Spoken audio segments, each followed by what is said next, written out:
sudah ma'rifat sama Allah, wal qiyamu bi huquqir rububiyah, dan memenuhkan bi huquqil ubudiyah, dengan hak-hak ketuhanan. Hak-hak ketuhanan. Kalau tadi adalah ubudiyah itu ilahiyah, hak-hak Allah yang bersifat ilahiyah, ada hak Allah yang dikatakan ar-rububiyah. Hak-hak Allah yang bersifat ketuhanan, yang kita selalu katakan la ilaha illallah. Tidak ada Tuhan selain Allah. Maka hak-hak ketuhanan Allah kita penuhi secara tulus.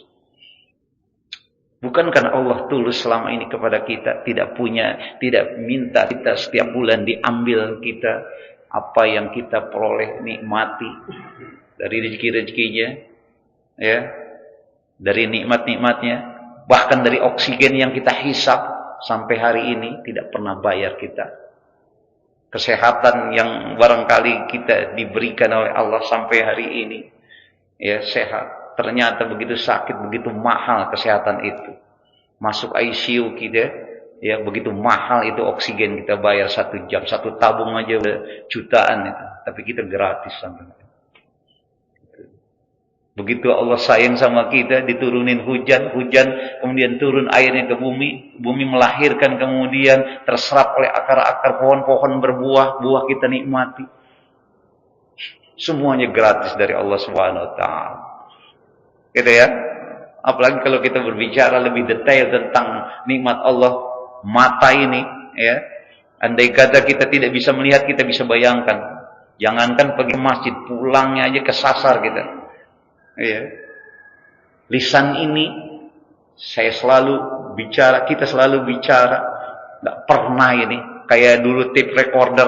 Kalau andai kata tape recorder rusak ini udah fitanya di sini, bicara terus.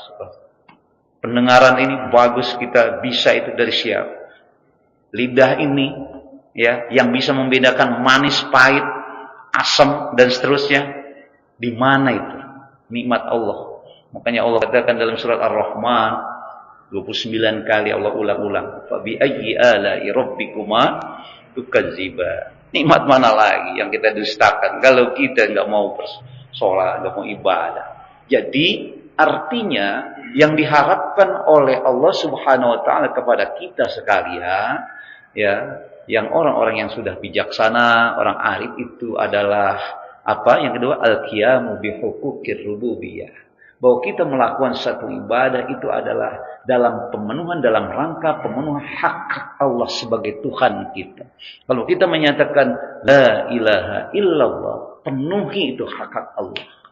Ketika Allah katakan Allahu Akbar, panggilan, penuhi itu jiwa kita, hati kita dengan kebesaran Allah.